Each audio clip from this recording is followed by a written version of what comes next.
Did you know that personal information, like addresses and phone numbers, is collected and sold by data brokers across the internet?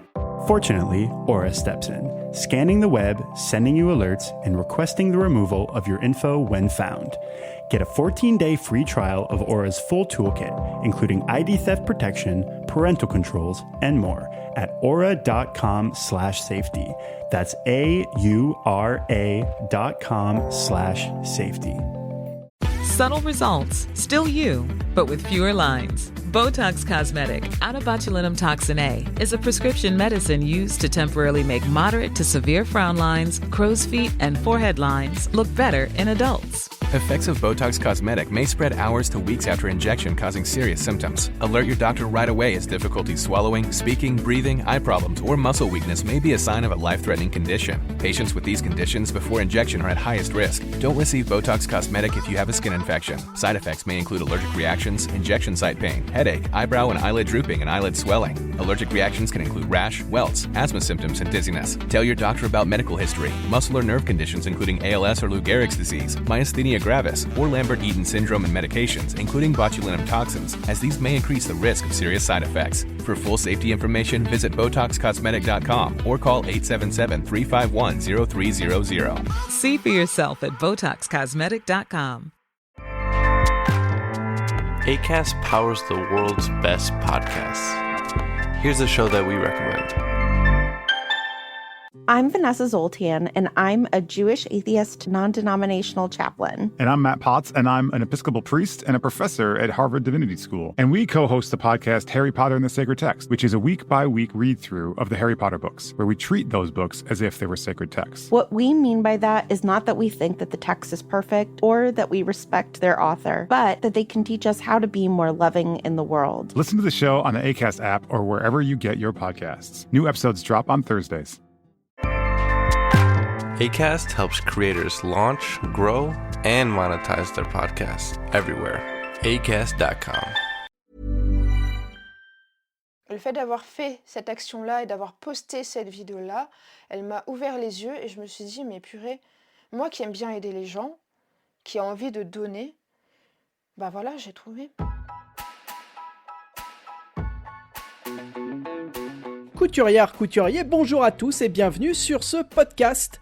Dans Blabla Couture, j'interviewe des créatrices et des créateurs de contenu qui parlent de couture pour comprendre leur inspiration, leur stratégie et ce qui les pousse à créer de nouveaux projets autour de la couture. Dans cet épisode, le premier, j'ai la joie de recevoir Jupy. Jupy documente sa passion pour la couture depuis 2018 avec un certain succès puisque sa chaîne YouTube vient de passer les 100 000 abonnés. Je vous propose de commencer sans plus attendre. Jupy, est-ce que tu peux te présenter ? Alors bonjour, moi je m'appelle Jupy. On me connaît bien sur les réseaux sociaux grâce à ce nom et surtout grâce à la couture. Ouais. Et donc je me suis lancée il y a 3 ans maintenant déjà. Je me suis lancée juste avant le confinement qu'il y a eu avec le Covid, tout ça. Ce qui m'a amenée en fait à me lancer sur les réseaux sociaux, c'est ma passion de la couture, ma passion aussi de l'audiovisuel et de tout ce que j'ai pu apprendre un petit peu dans ma vie. Et en fait, j'avais réfléchi à ce que je pouvais faire dans ma vie, soit ouvrir une boutique. Vraiment, j'avais réfléchi à plein d'idées de business. Et donc, j'ai pensé à ça. Et ça a très vite fonctionné. Et aujourd'hui, me voilà.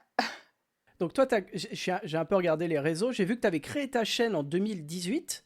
Mais oui, c'est ça. La première vidéo était sortie effectivement début, je crois janvier 2020, donc juste avant le premier confinement. Ouais. Et aujourd'hui, le temps que le podcast sorte, on va dire que tu as 100 000 abonnés. Ouais, c'est ça. Félicitations.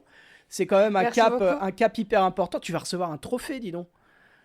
Oh là là, alors là, mais incroyable. Moi, je pense que je faisais ça juste pour le trophée. Alors c'est peut-être ma seule motivation, mais... Ah ouais, c'est vrai. J'ai l'impression que je suis le seul à être dans ce cas-là, mais vraiment, les petits trophées de YouTube, c'est ma vie. Non, c'est vrai que les 100 000 abonnés, c'est vraiment un cap sur YouTube. Parce que c'est là où on se rend compte qu'on commence à être une grosse chaîne importante, qu'on se fait une place et ça atteint un peu plus de personnes forcément. On a une plus grosse communauté et ça touche plus de personnes parce qu'on augmente en fait notre notoriété sur les réseaux sociaux, la confiance qu'on peut avoir avec des gens, tout ça, tout ça. Mais c'est vrai que, ouais, j'ai pas l'impression entre 10 000 abonnés, je m'en souviens très très bien, et là maintenant les 100 000, à part les statistiques, je me rends pas compte en fait. Vraiment, je pense pas que je me rends compte vraiment de ce qui arrive. Bah, c'est la taille d'une belle ville, quoi. Ça commence à être une jolie ville française. Ouais, c'est ça. Et non, mais et puis j'imagine que tu as peut-être, enfin, quand on débute sur YouTube, on a peut-être l'impression de parler un peu dans le vide au démarrage, quand il n'y a pas grand monde qui regarde les vidéos. On a les copains, les copines ou les parents qui font des retours, mais c'est vrai qu'au début, c'est peut-être un peu tendu. Et ouais, 100 000 abonnés, c'est vraiment un joli chiffre. Et puis, t'es arrivé hyper vite à ce chiffre-là, quoi. Ouais, c'est vrai que, en fait, c'est surtout le fait d'avoir été très régulière. Bon, je travaillais à côté, hein, un peu comme tout le monde. Et vraiment, je passais des heures et des heures à trouver des idées, à essayer de me former via ce qu'il y avait sur Internet, qu'il y avait déjà des vidéos sur comment se former, comment démarrer sur YouTube, euh, voilà, comment réussir quoi sur YouTube. Et je me souviens avoir passé des heures et des heures à regarder des vidéos sur YouTube et à me former comme ça. Et en fait, ce qui a fait que ça fonctionne, c'est la régularité. Et ouais, je pense que ça paye. Tout ce travail acharné, ouais, je pense que ça paye au bout d'un moment. Est-ce que tu peux nous expliquer comment tu as découvert la couture au démarrage? Qu'est-ce qui a fait que tu t'es mise à faire de la couture? Alors, j'ai découvert un petit peu ce milieu-là via mes grands-mères. Je pense, comme beaucoup de jeunes filles, peut-être de jeunes hommes, comme toi.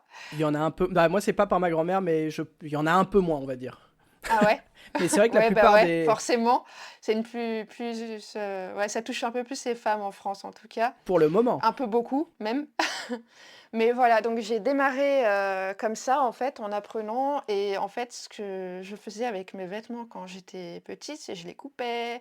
J'essayais de faire des choses, Ouais, j'étais assez créative, voilà. Et au plus grand malheur de ma mère, parce que je coupais mes vêtements.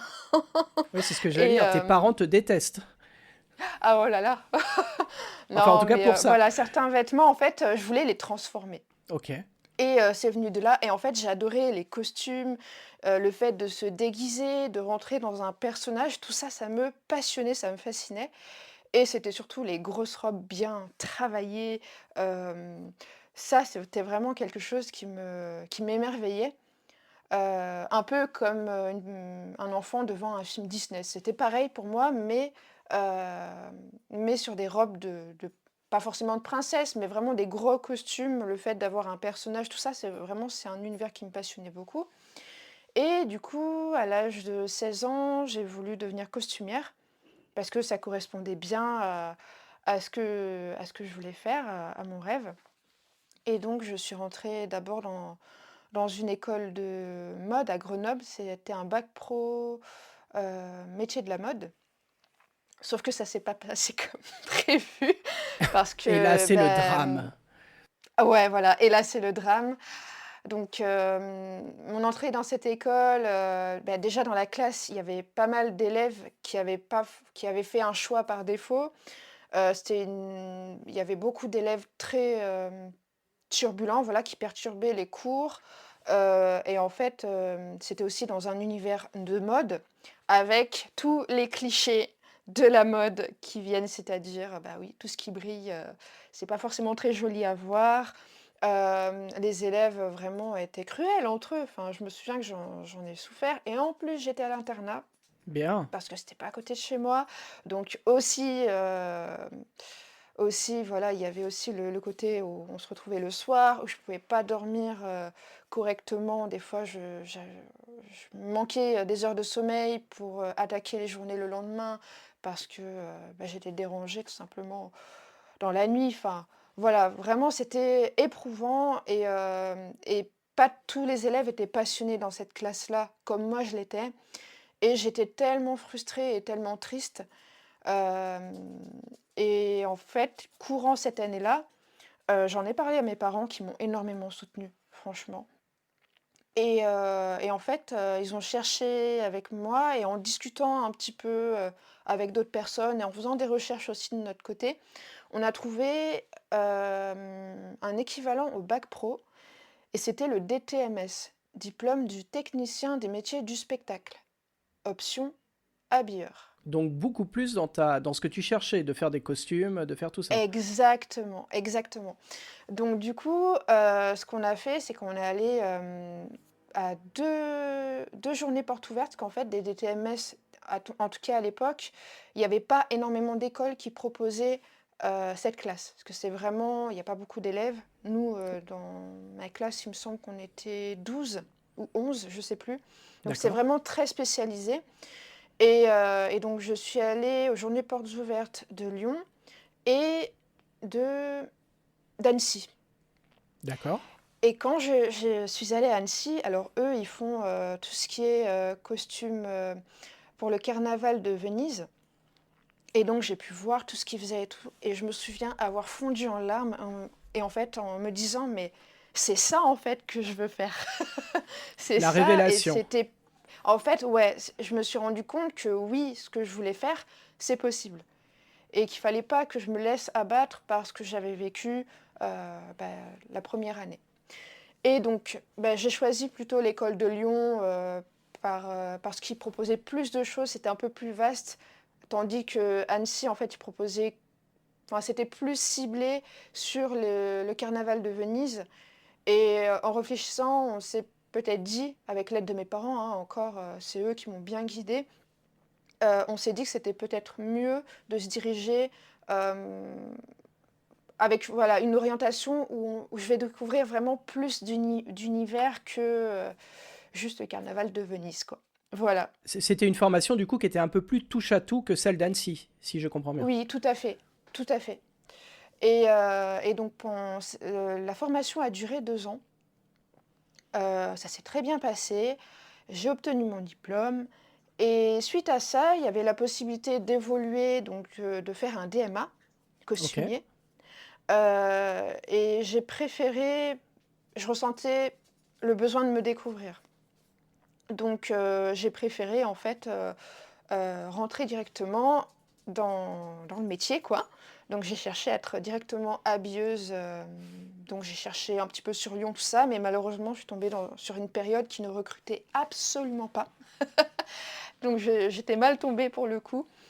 Et C'était il y a 10 ans ça à peu près? ouais, c'était il y a 10 ans. Ouais, Ok. facile. C'est vrai qu'à l'époque on parlait pas trop de relocalisation, de tout ça quoi. Non, c'était encore différent. Et puis c'est vrai que on avait moins d'accès de gens qui en parlaient justement par rapport à maintenant où on a les réseaux sociaux. Et, c'est vrai qu'à l'époque c'était complètement différent que maintenant, mine de rien. Mhm. Même si j'ai l'impression que c'était hier, non, pas tant que ça. Hein. Désolé. C'était il y a très longtemps. Ouais, c'est ça. Et donc du coup, je me suis dit quoi faire. Et en fait, j'avais parlé au début que j'étais fascinée par les personnages. Mhm. J'étais fascinée par ce milieu-là. Au-delà du costume, c'est vraiment le personnage incarné. Et du coup, j'ai décidé de faire une autre formation pour être animateur polyvalent dans le tourisme en gros. Et dans cette formation, on nous apprenait à être formateur, on pouvait obtenir le BAFA, et c'était vraiment spécialisé dans le tourisme et les arts de la scène. Donc, dans les arts de la scène, j'ai pu voir le théâtre, le chant, Mhm. la danse, il y avait quoi encore? La magie, il y avait encore un 5e et je ne sais plus, mais bon voilà. Les tours voilà, des arts de la scène. Et c'est peut-être comme ça que je me suis un peu décomplexée parce que j'étais quelqu'un d'ultra introverti, très très Ça ne introverti. se voit pas Et trop dans c'est tes le vidéos théâtre qui aujourd'hui. m'a vraiment... Ah non, ouais, vraiment, ça a rien à voir, hein. Et le théâtre m'a vraiment, aidée à ne plus avoir peur, en fait, du regard des gens et ne plus me rester dans ma bulle, en fait. Et je sentais que j'avais besoin de casser ma bulle et de sortir, en fait, de ma zone de confort et de m'exprimer. Et en fait, ça m'a aidée. Vraiment, ça a été un gros cap, en complément, avec la couture, quoi, avec une autre passion, du coup. Et là, par contre, j'ai eu plus facilement d'accès, au monde du travail suite à cette formation. Et donc j'ai fait un petit peu tout dans l'animation. Autant j'ai travaillé au camping, dans des hôtels-clubs, des centres aérés, des colonies de vacances. Et j'ai plus travaillé avec les enfants qu'avec les adultes, mais mine de rien, j'ai pu toucher un peu à tout. Et la couture a toujours été là pour être un plus dans tout ce que je faisais. Par exemple, le soir, on était amenés à faire des spectacles, des choses comme ça. Il y avait des costumes. Bon, c'est pas les costumes de théâtre, hein. Voilà, ça n'a rien à voir, hein. C'est des costumes, voilà, très vite faits. Mais mine de rien, ça aidait toujours d'avoir, ça avec moi. Et ma machine, je l'ai trimballée de partout. Mais quand je dis de partout, c'est vraiment de partout Ah oui, où j'allais. t'étais l'animatrice qui faisait les costumes des spectacles pendant les colos, Un petit quoi. peu. Pendant les colonies. Ouais, c'est ça, un petit peu, ouais. Je me servais de la couture pour, apporter un plus, dans l'animation. Et au bout d'un moment, en fait, je passais plus de temps parce que l'animation, en fait, on passe énormément de temps à travailler, sans forcément ouais, c'est beaucoup d'heures supplémentaires sans forcément être rémunéré à côté. C'est beaucoup d'investissement personnel et je me suis dit: «Je trouve ça dommage, en fait, de passer à côté de rêves que j'avais», c'est-à-dire autour de la couture. Voilà, je me cherchais encore. Je savais pas trop où j'allais, mais j'avais déjà des idées en tête et l'audiovisuel, c'est toujours un truc qui m'a énormément plu, en parallèle de tout ça. Et je me souviens, je m'amusais avec mon frère à faire des petits films et tout. Alors c'était vraiment des histoires à dormir debout. Mais voilà, mine de rien, ça m'a servi, et j'ai appris en fait à me servir d'une caméra, à tourner, à monter quelques vidéos. Voilà, tout ce que j'ai fait par le passé, ça m'a servi par la suite, à ma grande surprise quoi, ça s'est fait un peu progressivement en fait, hein. Et à quel moment alors tu décides, tu te dis je vais me lancer sur les réseaux, je vais essayer de... À quel moment ça bascule en fait pour toi tu arrives à réunir les deux passions qui sont donc d'un côté l'audiovisuel, de l'autre la couture? Eh bien, en fait, c'est un petit peu un accident, qui m'est arrivé, qui m'a stoppée et qui m'a obligée à réfléchir et à me concentrer sur moi-même. Parce D'accord. que je voulais beaucoup faire pour les autres, je voulais, beaucoup donner aux autres et je laissais mes rêves de côté. Et donc j'ai eu un accident, au genou, ligament croisé, le ménisque qui a sauté, enfin vraiment c'était Ah un oui, la gros totale quoi. accident. Ah ouais, ouais et je pouvais plus marcher. Donc je me suis retrouvée, complètement coincée et pendant cette période-là, ça a duré quelques mois, hein, parce que c'était une rééducation importante, je me suis dit: «Bah, plutôt que d'attendre que la vie passe», je me suis remise à la couture. C'est à ce moment-là que j'ai justement sorti la première vidéo sur ma chaîne YouTube, je sais plus si elle y est d'ailleurs, en 2018. Justement, c'est à ce moment-là où j'ai créé la chaîne YouTube et je commençais voilà, à me poser vraiment de questions et à faire des choses concrètes.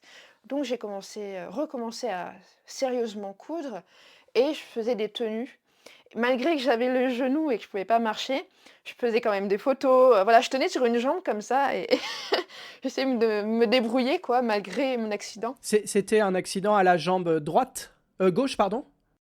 À la jambe gauche, ouais, le Parce que genou je me disais gauche. comment elle appuie sur sa pédale si elle a la jambe Oui, éclatée. ah oui, Ou alors faut inverser les jambes, mais dans ce cas-là, c'est comme apprendre à conduire à l'envers, tu vois, ça doit être un enfer de réapprendre à doser le... ouais, complètement. Donc Mais c'était la bonne jambe, finalement. en y pensant, je pense que je l'aurais fait quand même. Ah bah oui, je pense que ça t'arrête pas. Ouais, Si t'as ouais, envie, ouais. c'est vraiment un détail, quoi. Tout à fait. Et donc, suite à ça, suite à voilà, poster des premières photos sur Instagram, bon, je ne suis pas sûre qu'elles y soient encore, mais voilà, suite à avoir testé des choses, je me suis dit, pourquoi pas en faire vraiment quelque chose? Et j'ai vraiment tout exploré. Je me suis posé la question, quel type de business pourrait correspondre à ce que j'ai envie de faire et, et à mes envies aussi personnelles? En fait, comment je pourrais aider le monde avec ce que j'aime faire en même temps? Qu'est-ce que j'en fais de tout ça, en fait, de tout ce que j'ai appris jusque-là? Toi, Et dans ta tête, dès le début, il y a un côté, ça va être un métier. ouais, Non, mais ouais, c'est ouais. intéressant parce que je pense que c'est pas le cas de tout le monde. Et c'est vrai qu'avoir une logique business d'entrée de jeu, ça change la donne. Peut-être que tu Ouais, tout à t'investis fait. J'ai plus. toujours voulu, ouais, j'ai toujours eu ça en moi, mais je savais en fait, je m'en sentais pas capable à l'époque. Je m'en sentais pas capable, je me disais: «C'est trop pour moi, j'ai pas les compétences, je sais rien faire, j'y connais rien en business, j'y connais» enfin vraiment pour moi c'était, pas du tout à ma portée, c'était pas pour moi et je me sous-estimais énormément, enfin vraiment quand je me revois moi à l'époque et maintenant, ça n'a rien à voir. J'ai vraiment évolué et je me suis donné les moyens pour, hein, ça s'est pas fait tout seul et à force de persévérer, bah, voilà. Et donc à l'époque, c'est vrai que je me suis posé toutes ces questions. Je me suis dit: «Qu'est-ce que je fais? Est-ce que j'ouvre une boutique? Est-ce que, hem» ouais, voilà, je me suis vraiment posé plein de questions en rapport quand même avec la couture et avec ce que je savais faire, avec mes compétences en gros. Mais je me suis dit qu'il y avait certaines contraintes dans un business qui me plaisaient moins. Par exemple, le fait d'avoir une boutique, ça me plaisait moins parce que j'étais soumise à, bah, des contraintes horaires. Le fait d'avoir une boutique, il fallait avoir aussi un petit capital quand même pour ouvrir une boutique. Voilà, pour moi, c'était, pas possible en tout cas et puis, finalement, ça correspondait pas à la liberté que je cherchais à travers tout ça. Parce que vraiment, moi, j'ai toujours eu ça, le mot liberté, le fait de pouvoir, entre guillemets, hein, faire ce que je veux, quand je veux, à l'heure que je veux et être, totalement autonome, c'était très important pour moi. Quand tu dis ouvrir une boutique, tu parles d'une boutique de fringues, pas une mercerie, pas. Eh bien, je me suis posé toutes ces questions. Ok. Est-ce que ça pourrait être, une boutique de seconde main, une marque de vêtements? Je me suis posé vraiment toutes ces questions. Éventuellement, oui, comme tu le dis, une mercerie, vraiment, je suis passée par toutes ces interrogations-là et et finalement, je me suis dit: «Non, c'est ça va pas être pour moi». Je me sens pas, je sens que ça, non, ça vibrait pas avec moi et en fait, du coup, suite à m'être posé toutes ces questions, je me suis dit: «Allez, c on arrête de réfléchir trop longtemps, il faut que je passe à l'action». Parce que moi, je réfléchissais beaucoup, parce que je voulais pas non plus me tromper, et pas faire des actions dans le vide et pas non plus m'éparpiller. Ça, c'était très difficile aussi à gérer parce que je suis quelqu'un qui m'éparpille beaucoup donc voilà, c'était pas évident. Mais maintenant, on y arrive, tu vois, à force, hein. Et quelle décision du coup tu prends? Qu'est-ce qui te déclenche le fait de lancer ton site, lancer ta chaîne, etc. Eh bien, en fait, au début, j'ai l'idée de de faire un système, en gros, de poster des vidéos, pour faire un gros projet, une grosse robe ou vraiment un gros projet couture, robe cocktail, tu vois? Vraiment un gros projet, quoi, que ce soit du costume ou quoi. Vraiment, j'avais cette idée-là. J'ai commencé un petit peu et je me suis dit en fait, j'ai pensé business sans me rendre compte, je pense. Je me suis dit: «Mais comment attirer les gens? Comment est-ce que je peux amener les gens à venir voir ça?» Parce que si je fais des choses pour moi et juste pour mon intérêt personnel, je ne vais attirer personne. Mhm. En fait, ça va mettre beaucoup de temps avant que ça touche des gens et je voulais vraiment, aussi aider les gens dans un domaine et mon entourage, tout le monde me disait: «Mais poste des tutos» et moi ça me parlait pas au début. très honnêtement, ça ne me parlait absolument pas. Je me voyais pas trop faire ça. Encore une fois, hein, je me sentais pas capable. Je voyais toutes mes lacunes point de vue couture. Et je me disais non, c'est pas pour moi, c'est trop complexe. Vraiment, ça me parlait pas. Et puis au bout d'un moment, je me suis dit bon, on va se lancer, on va en poster un et on verra bien. Et ben le premier que j'ai posté, il a cartonné. C'est Il a la encore, jupe? C'est la petite jupe, c'est ouais, ça? c'est la jupe. Ouais, c'est la jupe tonneau, quoi, avec un élastique en haut. Qui a plus de Il a 100 000 vues cartonné. aujourd'hui. Ouais, c'est ça. Alors, par rapport à ma chaîne YouTube, les vidéos qu'il y avait déjà sur ma chaîne et cette vidéo, c'est ça qui a donné l'élan pour la suite. Et cette vidéo, c'est vrai qu'elle m'a ouvert les yeux, en fait. Le fait d'avoir fait cette action-là et d'avoir posté cette vidéo-là, elle m'a ouvert les yeux et je me suis dit, mais purée, moi qui aime bien aider les gens, qui a envie de donner, bah voilà, j'ai trouvé. Ouais, En t'as fait. l'impression d'être utile, les gens te remercient, Ouais, etc. ouais, c'est ça. En fait, je vois tout le positif que j'arrive à transmettre à travers les vidéos. Et en plus, enfin, je sais pas si on le ressent comme ça dans la vidéo, mais je l'ai tourné un peu, je m'en foutiste, quoi. Mais vraiment, j'étais pas du tout sérieux. Je me suis dit, allez, on va faire un truc comme ça, vite fait. Mais vraiment, et en fait, je me suis rendu compte que c'est un peu ma personnalité aussi, mais ça a plu aux gens, ce côté décalé. Ce côté nature. Ouais, c'est ça. Et puis ça change, j'ai l'impression aussi, de ce que faisaient à l'époque les autres, qui étaient beaucoup moins rigolos, beaucoup moins désinvoltes que toi. Ouais, c'est vrai. C'est vrai. Et c'est vrai que j'avais cherché un petit peu ce que faisaient d'autres personnes. J'étais pas tombée sur toutes les chaînes YouTube. J'avais un petit peu regardé. Et c'est vrai qu'il y avait, même moi, il n'y avait pas grand-chose qui me parlait à l'époque par rapport à ce que je voulais faire, des vêtements. Et je me suis dit, bon, on va voir. S'il y avait des choses peut-être, mais pas français.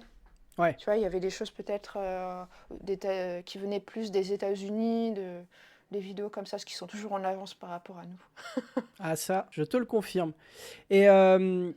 Et du coup, après ce truc-là, là, tu postes un premier tuto qui, effectivement, par rapport aux autres vidéos que tu avais postées avant, décolle complètement et te donne une impulsion, peut-être une motivation aussi, une confirmation de ce que tu as envie de faire et que ça peut marcher. Et à quel moment tu te dis, bon, c'est le bon truc, a priori, je continue dans cette voie et c'est un métier qui peut... Parce que je sais pas, en 2018-2020, je sais pas si on est encore conscient qu'on peut vivre de ce truc-là. Alors moi, je l'avais compris ça. Ok. Je l'avais déjà compris à l'époque et en fait, j'avais vu des gens qui en parlaient, des chaînes YouTube qui n'avaient absolument rien à voir avec la couture, qui parlaient justement de business. Et je me suis dit, mais pourquoi pas moi? Have you ever Googled your own name? Prepare for a shock because your personal info, including addresses and phone numbers, is all out there. It's all harvested by data brokers and sold legally. Aura is a personal digital security service that scans the internet for your sensitive information and provides a full suite of privacy-enhancing tools. For a limited time, Aura is offering listeners a 14-day free trial at aura.com/safety. That's AURA.com/safety to learn more and activate the 14-day trial period. The #1 selling product of its kind with over 20 years of research and innovation, Botox Cosmetic, out of botulinum toxin A, is a prescription medicine used to temporarily make moderate to severe frown lines, crow's feet, and forehead lines look better in adults. Effects of Botox Cosmetic may spread hours to weeks after injection, causing serious symptoms. Alert your doctor right away as difficulty swallowing, speaking, breathing, eye problems, or muscle weakness may be a sign of a life-threatening condition. Patients with these conditions before injection are at highest risk. Don't receive Botox Cosmetic if you have a skin infection. Side effects may include allergic reactions, injection site pain, headache, eyebrow and eyelid drooping, and eyelid swelling. Allergic reactions can include rash, welts, asthma symptoms, and dizziness. Tell your doctor about medical history, muscle or nerve conditions including ALS or Lou Gehrig's disease, myasthenia gravis, or Lambert-Eaton syndrome and medications, including botulinum toxins, as these may increase the risk of serious side effects. For full safety information, visit BotoxCosmetic.com or call 877-351-0300. See for yourself at BotoxCosmetic.com. En fait, je me suis dit, ouais, si ça marche pour eux, pourquoi pas moi? Et je me suis dit, ça va marcher. Et à partir de cette vidéo, c'est ça qui m'a dit, si ça a marché pour une vidéo, pourquoi ça ne fonctionnerait pas pour le reste, pour les autres vidéos que je vais sortir? Et c'est comme ça que ça m'a donné l'impulsion. Et j'ai toujours voulu réussir dans ce domaine-là. Pour moi, c'était totalement parlant avec tout ce que je voulais, avec toutes les valeurs que je voulais, avec cette recherche de liberté, de libre arbitre, de pouvoir gérer les choses par moi-même et surtout, de fil en aiguille, ne plus être dépendante d'un patron. Voilà. Et donc, pendant que je postais justement toutes ces vidéos, j'ai cherché à améliorer un peu plus mes compétences dans la mode, Voilà, j'ai vraiment cherché à faire ça et je me suis dit, pourquoi pas faire un métier qui se rapprocherait de ce que je souhaite améliorer en termes de compétences. Et je me suis dit, la vente dans les vêtements, c'est peut-être une bonne chose à faire. D'accord. Donc j'ai pensé à ça et j'ai suivi une petite formation de 2 mois qui était spécialisée dans le luxe, donc pour les vêtements de luxe. Et ça m'a donné l'impulsion pour être recrutée après j'ai pu travailler avec plusieurs marques de prêt-à-porter. Au début, je voulais plus m'orienter vraiment dans le luxe, mais finalement, ça s'est pas vraiment fait comme ça. Même si j'y ai touché un peu à tout. Mais c'est bien, ça m'a permis de voir un peu plus de choses en termes de mode, en termes de coupe de vêtements, les matières, le business aussi. Mhm. Parce que le fonctionnement de plusieurs entreprises m'ont vraiment aidé à comprendre le milieu du business, à comprendre comment ça fonctionnait. J'ai été formée aussi en tant que vendeuse. Mais malgré tout, franchement, ça me parlait pas, hein, parce que j'avais vraiment le sentiment de prendre les gens pour les cartes bleues. Je sais pas si tu vois des fois, quand tu rentres dans une boutique, tu as la vendeuse qui te saute dessus. Nous, on nous demandait de faire ça alors que j'avais horreur de faire ça, mais j'étais obligée. Cette vendeuse, c'était toi. Ouais, c'est ça. Bonjour, est-ce que je peux vous aider? Ouais, voilà, c'est ça. C'est exactement ça. Mais on nous obligeait à le faire. Oui, bien sûr, parce que ça marche, j'imagine. Ouais, certainement, ça fait partie de la politique de l'enseigne, ça dépend de... Ouais, ça dépend vraiment de l'enseigne en question. Mais c'est vrai que je me reconnaissais pas. Et au bout d'un moment, ça commençait à faire beaucoup. Le fait à la fois de travailler à côté pour un patron ou une marque et à côté travailler sur ma chaîne YouTube, ça faisait vraiment beaucoup. Et il y a eu aussi, tu sais, toutes ces périodes de confinement Mhm. qui me permettaient aussi de continuer à travailler sur ma chaîne YouTube. Et en fait, c'était très compliqué pour moi de m'adapter à l'un et à l'autre. Au bout d'un moment, ça commençait vraiment à être très tendu. Et même moi, psychologiquement, ça commençait vraiment à être trop. Et ce qui s'est passé, c'est il y a peut-être 2 ans, donc 1 an après m'être lancée sur YouTube. J'ai un doute, 1 an ou 2, je sais plus. T'as pas l'année du tout? Non, je sais plus, j'ai un trou de mémoire. Moi, je me repère vachement Euh, grâce au confinement, pour le coup. Ouais, Parce que je trouve que le confinement a été vraiment quelque chose qui a changé la donne, en tout cas pour la couture sur les réseaux sociaux. Il y a oui, beaucoup de gens qui sont découvert une oui. passion pour la couture. Même si ça a été une passion éphémère, il y a quand même beaucoup de gens qui ont acheté des machines, qui ont regardé les vidéos Oui. pour apprendre et tout. Ah oui, il y a un gros élan, ouais. Et Il c'est y a vrai eu que un gros élan et... moi, je me base beaucoup là-dessus pour dater un peu ce que j'ai fait. Mais Ouais. c'est peut-être moi qui ai des problèmes psychologiques avec ça. Ça a été plus violent que ce que je veux bien, reconnaître. Je pense que c'était lors du dernier confinement. C'était quoi, novembre 2020? Peut-être bien, ouais. Attends, il y a peut-être eu un confinement en 2021, je sais plus. Il y a vraiment eu un dernier confinement où il y avait eu des fermetures de boutiques, il y avait eu quand même... euh, ouais, il y avait eu quand même encore des fermetures de boutiques à l'époque. Et donc, ensuite, ils ont réouvert. Ok. Et donc, j'ai été embauchée par une marque un petit peu avant. Il y a eu au milieu le confinement. Au début, j'étais très motivée. En plus, c'est une marque de prêt-à-porter de luxe. Ouais. Enfin, vraiment assez haut de gamme. Et au début, j'étais motivée. Et en fait, le fait de m'être retrouvée en confinement, mais je kiffais travailler totalement sur sur ma chaîne YouTube et sur ce que j'essayais de créer parce que encore à ce moment-là, j'avais pas vraiment d'idée de business. Je voulais vraiment réussir avec ma chaîne YouTube. C'était vraiment ça. J'avais pas vraiment réfléchi à une idée de produit ou quoi. C'était vraiment pas encore très abouti dans ma tête. Et donc, c'était cool en fait pour moi de m'être retrouvée sur cette période de confinement, puisque ça m'a permis de m'investir encore plus sur les réseaux sociaux et notamment sur ma chaîne YouTube. Et quand le confinement s'est terminé et quand on a repris le travail en boutique, là, franchement, c'était très dur d'y aller et je n'avais plus envie. Je voyais en fait toutes les choses qui étaient contraires à mes valeurs et c'était très difficile de me confronter à ça tous les jours. Et au bout d'un moment, j'étais en période d'essai pour un CDI. Un jour avant, ils ont attendu, je me souviens très bien, c'était un samedi, en période de Noël. Un samedi, la boutique fermait à 19h, donc peut-être à 18h55. La responsable vient me voir et me dit: «Vous êtes viré». Ah, waouh! Comme ça. Ouais, donc ça a été l'électrochoc. T'avais fait une connerie ou c'était vraiment arbitraire et...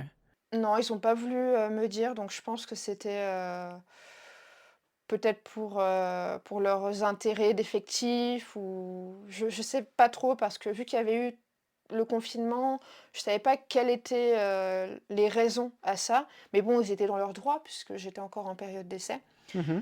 Mais c'est vrai que sur le coup, ça m'a... Enfin, moi, je l'ai vraiment vécu comme une trahison parce que je m'étais beaucoup investie. C'était une boutique qui était en chute libre.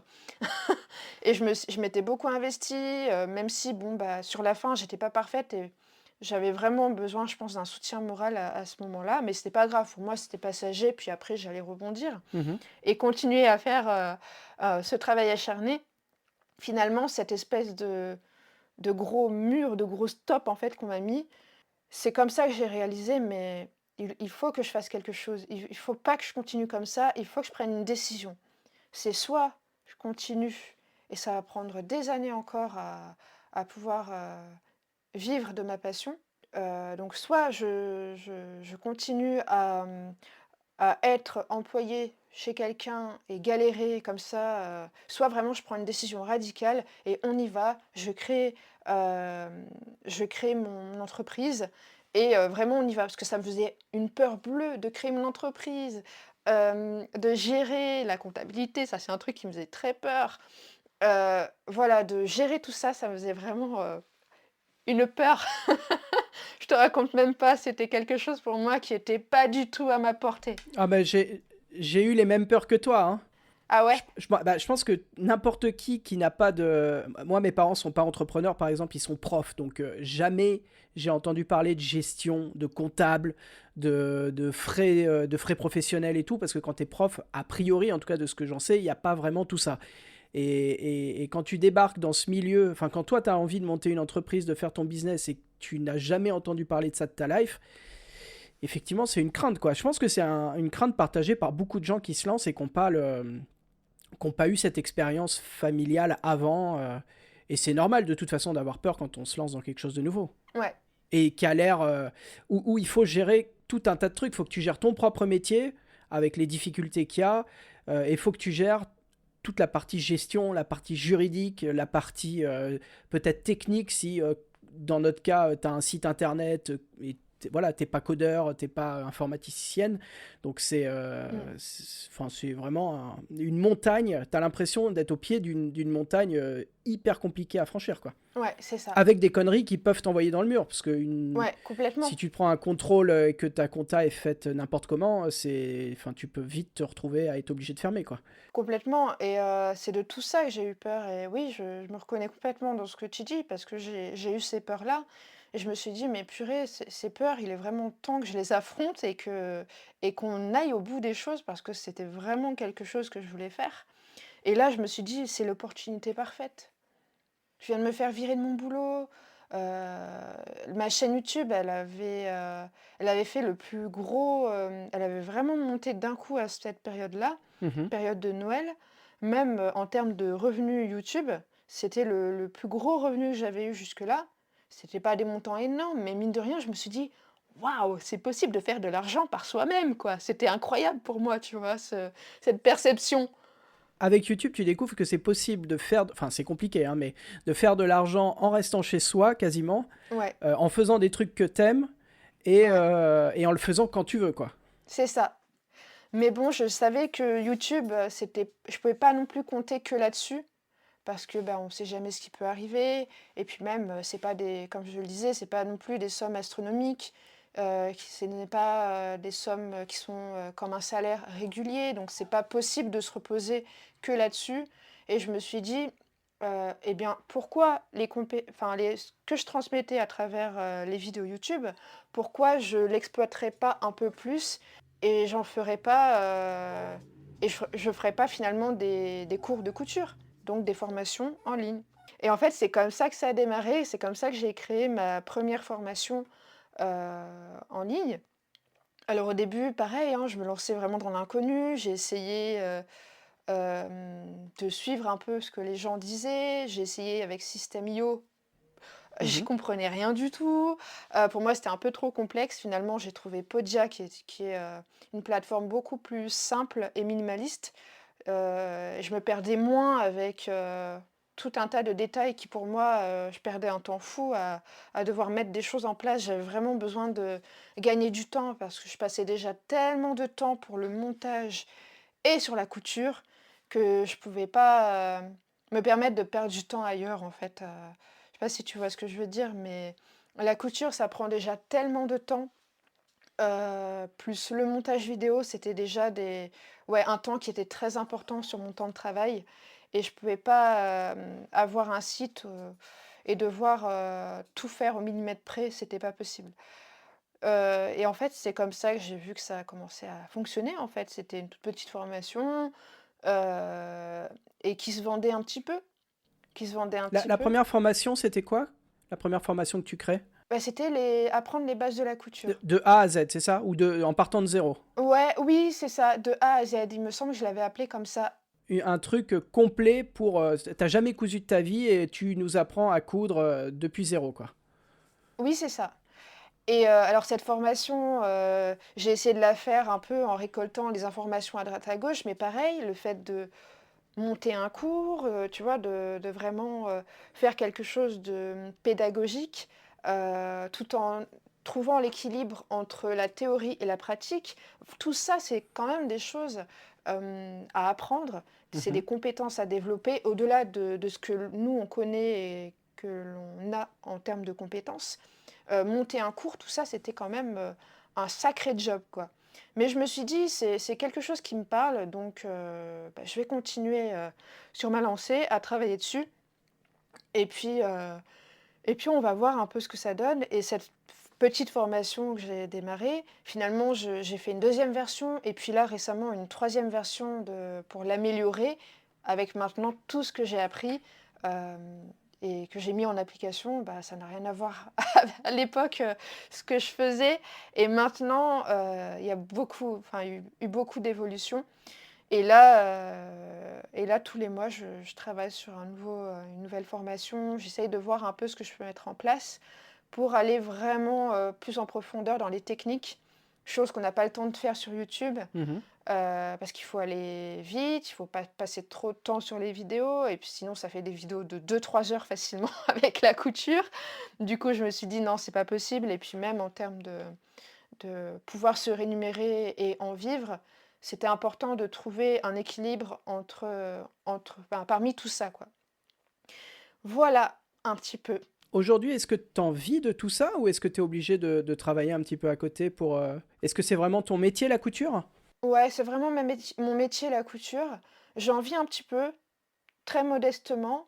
J'ai encore pas mal de travail à faire parce qu'en fait, je me suis beaucoup l'erreur que j'ai faite, c'est que je me suis beaucoup trop concentrée sur la création de contenu et pas assez sur la création de produits. D'accord. Et je m'en rends compte parce que voilà, hein, je vois bien dans mes résultats, il y a des mois où ça va, des mois où ça va moins. Et je suis vraiment en train de travailler en ce moment sur cet équilibre entre faire ce que j'aime en tout point de vue et pouvoir aussi apporter aux gens plus en profondeur et faire autant du contenu que des produits. Voilà, je suis vraiment en train de travailler là-dessus en ce moment et je me suis aidée justement, je me suis payé une formation pour apprendre tout ça avec quelqu'un qui connaît très bien, qui en a fait son métier sur les réseaux sociaux et qui connaît très bien ce domaine-là et ça m'aide énormément. Et c'est pour ça en fait que Instagram ça a commencé à décoller parce que je me suis vraiment formée et ça a tout changé en fait. Je comprends mieux le système qu'il y a sur les réseaux sociaux, ce qu'il faut mettre en place. Et surtout, je voulais pas faire quelque chose de putaclic qui ne corresponde pas à mes valeurs. Pour ça, Mhm. tout ça pour moi c'était très important. Je voulais pas faire de l'affiliation avec n'importe qui. Vraiment, j'ai eu plein d'opportunités de pouvoir le faire, mais je les ai toutes rejetées parce que ça ne me parlait pas et surtout, je voulais pas vendre tout et n'importe quoi à ma communauté et les prendre pour des jambons, on va dire. Pour des cartes J'aime pas bleues. ça, et pour des cartes bleues, pour le coup, exactement. Et c'était vraiment pas quelque chose qui me parlait et c'est pour ça, j'aurais pu, hein, franchement, j'aurais pu peut-être mieux gagner ma vie aujourd'hui, mais j'ai pas voulu. La Je formation, préférais vraiment. pardon. La Comment? formation que tu as suivie, c'est celle de Mélanie? Non, c'est celle de Tony Nive. Ah, je connais pas, pour Tony le coup. Nive, qui lui est spécialisé un peu plus dans les formations, le business. euh, et ça m'a vraiment aidé, parce que lui, il s'est beaucoup concentré sur Instagram. Et en fait, ce que j'ai découvert à travers lui et à travers ce qu'il partageait par rapport à Instagram, ça m'a aussi servi pour les autres réseaux sociaux, notamment YouTube. Ça m'a vraiment permis d'améliorer mon personal branding. Donc tu sais à qui tu t'adresses maintenant, quelles sont les personnes qui te regardent, celles que tu veux aussi toucher. Exactement, Ok, exactement. très bien. Attends, j'ai perdu du coup mes questions. Hop là, parce que j'étais en train de regarder, je pensais que tu avais fait la formation des pies bavardes, Ah oui, oui, je vois qui c'est, oui. qui est du coup beaucoup Je vois très bien qui c'est. très axée sur la création de manuels en fait, sur pas le Ouais, loisir créatif, mais l'artisanat, etc. Mais non, là, tu as ouais, pris quelqu'un qui était vraiment spécialiste des réseaux et qui t'explique comment oui. mieux marcher. Ok. Oui, tout à fait, parce qu'en fait, je me souviens que j'avais suivi Mélanie sur les réseaux sociaux. À un moment, je lui avais posé la question par rapport justement aux réseaux sociaux durant un live. Et elle avait dit que ça lui parlait pas trop et qu'il valait mieux s'adresser à quelqu'un d'autre. Et je me suis dit, bon, ben, Ok. je vais essayer peut-être de voir avec quelqu'un d'autre. Parce que vraiment, moi, ce que je recherchais, c'était pas vraiment le fait de créer une boutique, tu vois, et de faire une gamme de produits derrière, puisque vraiment, ce que je voulais faire, c'était digital. Et c'est pour ça, en fait, que ça ne lui parlait pas et que c'était mieux pour moi de voir ça avec quelqu'un qui connaissait mieux ce domaine. Ah oui, effectivement. Oui, toi, t'as pas du tout de, Ouais. tu donnes pas de cours de couture en atelier, par exemple, ou en mercerie. Tu es vraiment uniquement focalisé sur Oui, Internet. oui, c'est ça. Et ça t'intéresse pas du tout de rencontrer des gens. Ça fait un peu Alors ermite si, imposé comme ça. T'es sûr que tu veux rester dans ta grotte toute ta vie? Non, mais en plus, je rigole, mais moi, je suis pareil, hein. C'est-à-dire, j'aime bien être derrière mon écran et ma caméra et faire mes trucs au calme, en fait, sans avoir des regards posés sur moi en permanence. Et moi, je fais alors, aucun truc en vrai, pour le coup. et oui, alors en fait, j'ai eu plein de métiers où j'ai été très très entourée, où j'ai eu la chance en fait d'être avec des gens mais formidables. Mais c'est vrai que j'avais besoin de me concentrer sur mon business sans être perturbée par le bruit extérieur. Et en fait, j'ai pensé à tout ça. Je me suis dit, mais comment faire finalement pour continuer à faire ce que je fais et pour rencontrer au moins ma communauté déjà. Mhm. Dans un premier temps, je pense que c'est pas mal. Et j'ai pensé à faire un atelier de couture sur roue pour aller rencontrer les gens. Attends, Et je je sais me pas, suis dit, un pourquoi atelier pas de couture sur quoi? sur roue. C'est une ville qui s'appelle Roux? Non, non. Un atelier de couture sur roue, c'est-à-dire, par exemple, réaliser un fourgon aménagé qui me Ah, ça y est, j'ai permettrait, compris. et ouais, qui me permettrait en fait d'emmener tout mon matériel avec moi, et comme la machine à coudre, hein, et de pouvoir aussi, entre guillemets, vivre dedans temporairement pour pouvoir me déplacer dans un premier temps à travers la France et rencontrer un peu les gens qui me suivent. Tu serais un peu comme le bibliobus, tu serais la couture au bus, quoi. Ouais, c'est ça, Pas mal. T'arrives c'est dans les ça. villages en klaxonnant et Ouais. t'annonces ta venue avec des haut-parleurs. Non, c'est drôle. Et t'en es où, ce truc-là, du coup? Ce projet? Pour le moment, c'est toujours un projet que je souhaite faire. Là, c'est vraiment réunir les fonds. C'est pour ça que là, je travaille vraiment activement sur mes formations, sur les réseaux sociaux, le fait de créer du contenu, tout ça. Et dès que ce sera possible, je financerai mon projet et je pourrais me lancer, quoi. Non, c'est une bonne... Donc pour le Ça se moment, fait, ça? Il y a des gens qui ont déjà fait ça en France ou dans d'autres pays? alors je sais il y a le fait d'en avoir parlé, il y a des gens qui l'ont fait ça. Qui ont construit des ateliers sur roue, du coup, et qui se déplacent de village en village pour, par exemple, faire des retouches, Hmm, faire des petites créations. Je sais que ça existe, ça, déjà, ouais. d'accord. Voilà. Non, c'est incroyable comme projet. Ouais, c'est un autre concept. On se dit, la couture, il faut vraiment de l'espace, ça demande beaucoup de matériel, tout ça, mais je pense que si on s'organise, on peut y arriver. Et la preuve, hein, là, je vis dans un 23 mètres carrés et j'arrive à faire tout ça. Donc, si j'arrive à faire tout ça dans un 23 mètres carrés, je devrais pouvoir y arriver dans un petit Dans fourgon. 9 mètres carrés. Ouais, c'est ça. Donc voilà, je me dis qu'il n'y a que nous qui nous mettons des limites. Et j'aime bien de temps en temps repousser un peu les limites et casser ces barrières qu'on se met tout seul, hein, dans Oui, notre bien sûr. tête. Et comment tu te vois où et faire quoi dans 5 ans? 5 ou 3 ans, hein, tu vois. C'est, voilà. Quel est l'avenir pour toi si tout se passe bien? Si tout se passe comme tu l'as prévu?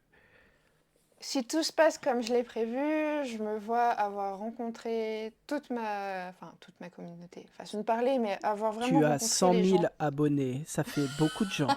Ça fait beaucoup. Ça fait beaucoup de gens qui passent dans le fourgon, là. Ah oui, ça c'est sûr. Je me vois quand même avoir parcouru avec mon atelier de couture sur roue au moins la France, déjà. D'accord. Avoir rencontré des personnes qui me suivent. Je me vois avoir, parce que j'ai aussi le projet d'avoir un chez moi aussi, de pouvoir investir et de pouvoir vraiment créer un studio spécial couture et en rapport avec la vidéo. Je me vois aussi avoir une plus grande communauté que maintenant, avoir touché plus de gens, et surtout pouvoir faire ce que je voulais faire à la base, des projets beaucoup plus ambitieux en termes de couture. Et puis après, voilà, hein, j'ai plein d'idées, donc les projets, pourquoi pas faire des projets en collaboration avec, pour des projets, je sais pas, sur YouTube.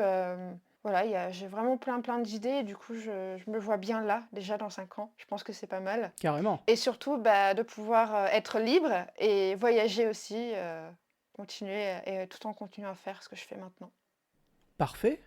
Est-ce que, juste, j'essaye de parler un tout petit peu plus de couture.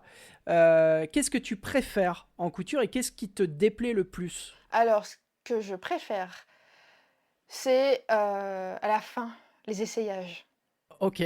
Le fait de découvrir le vêtement, de voir la finalité, de voir si ce qu'on avait imaginé, ça tombe bien, c'est-à-dire au niveau du tombé du tissu, de la couleur sur la personne, Donc en l'occurrence, moi je suis mon propre mannequin pour le moment, mais le jour où je pourrais coudre aussi pour d'autres personnes, ça pourrait être sympa. Vraiment la finalité de la création en elle-même. Et surtout, quand quand on a un vêtement et quand on retourne Hmm. tout et Quand on le quand on remet sur découvre l'endroit. déjà, voilà, ça j'adore. Et ce que je déteste le plus, forcément, je pense que c'est le cas pour beaucoup de monde, c'est dépiquer. Ah ouais. Tu sais, en préparant les questions, je me suis dit, moi, je répondrais ça aussi. Parce que c'est Ah oui, ça se vraiment dépiquer, l'enfer. mais surtout quand on connaît, quand on sait comment il faut faire, quand on l'a fait des centaines et des milliers de fois et en fait qu'on se rend pas compte, qu'on va vite, et en fait voilà. On fait une connerie, ça arrive. Arrive l'erreur fatale. Ouais, ça arrive à tout le monde, donc faut pas se décourager et des fois c'est frustrant, c'est énervant, mais c'est ça aussi la couture. Ça demande beaucoup de patience et de persévérance, quoi. Et est-ce que tu aurais une astuce, ta meilleure astuce en couture? Ouais, alors j'aurais peut-être dû te l'envoyer avant cette question, parce que j'avoue que de but en blanc, au secours. Ma meilleure astuce en termes de couture, tu parles en termes de technique? Ouais, en technique couture, pour quelqu'un qui fait de la couture, quelle est selon toi la chose importante Pour moi, la chose la plus importante, c'est de tout repasser. La moindre couture que l'on fait, il faut absolument tout repasser. Et le fer à repasser, c'est comme le bras droit pour moi. Et ça permet de vraiment mettre les choses au propre et de faire de jolies coutures après. Et de se donner un coup de main finalement. On passe un peu plus de temps avec le fer à repasser, certes, mais finalement après, c'est quand même sympa. On s'en rend compte et ouais, ça aide bien, ouais, le fer à repasser. Très bonne astuce. C'est vrai qu'il y a une vraie différence entre faire un projet sans jamais repasser et en le repassant systématiquement. La différence se voit Ah oui. même sans être habitué à faire de la couture, quoi. Dire quelqu'un qui a jamais Ouais, réfléchi complètement. à la couture voit la différence entre deux vêtements quand il est repassé ou non, quoi. Est-ce qu'il y a d'autres choses dont tu voudrais parler? Alors oui, je pense que, tu sais, je m'étais posé la question, je suis en train de encore me poser la question parce que les 100 000 abonnés sont très très vite arrivés et je voulais faire une vidéo un peu spéciale et révéler un petit truc sur moi qui est assez personnel, mais qui, je pense, aiderait aussi beaucoup de gens. D'accord, C'est que je suis malentendante, ok. donc c'est un handicap qui se voit pas du tout. Et c'est aussi pour moi un message pour dire aux gens que malgré un petit handicap qui ne se voit pas, hein, ça amène plein de difficultés au quotidien, mais on peut tout faire en fait. On peut tout faire et la preuve, j'arrive à faire des vidéos, à monter le son. Alors des fois, je me souviens au début, c'était pas facile de doser justement Ah oui, ce j'allais te le côté-là à dire. cause de ce petit handicap. Sur la première vidéo de ta chaîne, à la fin, il y a une musique qui arrive, tu parles en même temps. Je me disais, waouh, c'est l'enfer, quoi. Effectivement. Ah ouais, mais des fois c'est un peu compliqué de savoir doser en fait, parce que par exemple, moi sur Mais là, mon ça va, ce que tu fais, c'est vachement bien. bah ouais, mais je pense que c'est ça en fait, le fait d'avoir eu ce handicap, parce que je suis née en fait avec ça. Mhm. J'ai environ une perte de 50%, on va dire, pour mettre une image de 50% beaucoup plus dans les graves que dans les aigus. D'accord. Et du coup, c'est vrai que c'est pas évident de doser, mais à force, en testant, j'arrive à trouver. En fait, quand je fais mes montages, je sais qu'il faut toujours que je mette le même dosage en fait de son au niveau des réglages. Et je sais pile poil que ça, je vais pas me tromper en faisant ça, donc ça m'aide quoi. Parce que c'est vrai que par exemple, si moi j'écoute de la musique sur mon téléphone, bah, je mets à fond en fait le son de mon téléphone parce que le son est beaucoup trop bas si je le mets normal, Ouais. enfin, pour quelqu'un qui n'a pas de souci de surdité quoi. Mais c'est vrai qu'au moins la machine à coudre ne me casse pas la tête parce que forcément La surjeteuse ne te rend pas folle. non. Alors j'ai pas de surjeteuse, mais pour en avoir déjà utilisé, ça fait beaucoup de bruit. C'est un Je enfer. m'en rends bien compte.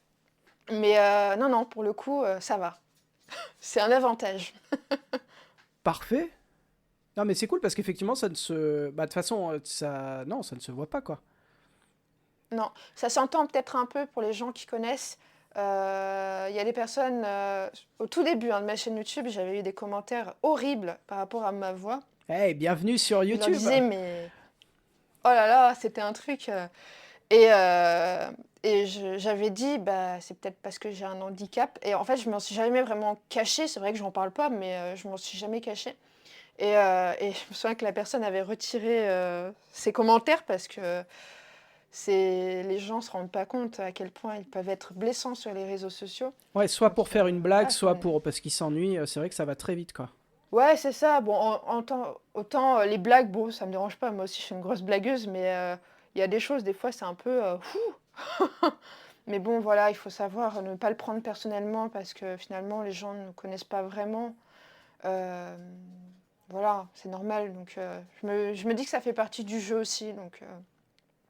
Donc voilà. T'es beaucoup harcelé pour ça ou... Alors, non, ça va, j'ai pas trop d'harcèlement. Mais c'est vrai que depuis 2 mois, depuis que justement, il commence à y avoir ces gros pics sur ma chaîne YouTube, sur Instagram, je vois que les commentaires sont un peu plus virulents. Il y a des commentaires qui servent à rien. Il y a des commentaires, on ne sait pas pourquoi ils sont là. Mais en soi, non, j'ai pas de personnes qui reviennent à la charge. Et pour le peu que j'ai eu, j'ai peut-être eu 2 personnes que j'ai bloquées parce que les commentaires étaient un peu, très déplacés. Donc ça m'est arrivé de bloquer vraiment 2 personnes, mais pour le coup, non, ça va, j'ai été assez épargnée. Mais c'est vrai que plus j'avance et plus je me rends compte que ça attire plus de gens et du coup... Et des gens voilà. pas forcément bien intentionnés, ouais, malheureusement. C'est ça. Bon. C'est ça, c'est pourquoi je me protège beaucoup et je fais attention à ce que je partage sur les réseaux sociaux, quoi. Ouais. Merci, Jupy. De rien, avec plaisir, c'est cool. Merci à toutes et tous d'avoir écouté cet épisode jusqu'ici. Je vous rappelle que c'était le premier épisode de ce podcast. Soit donc si vous entendez des petites choses bizarres, s'il y a...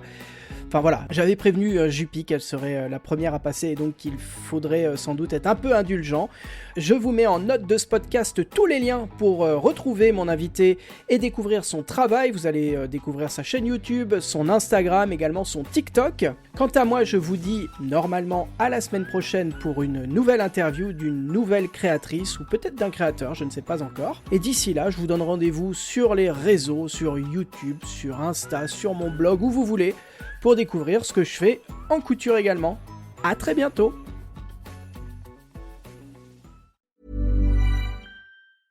Did you know that personal information, like addresses and phone numbers, is collected and sold by data brokers across the internet?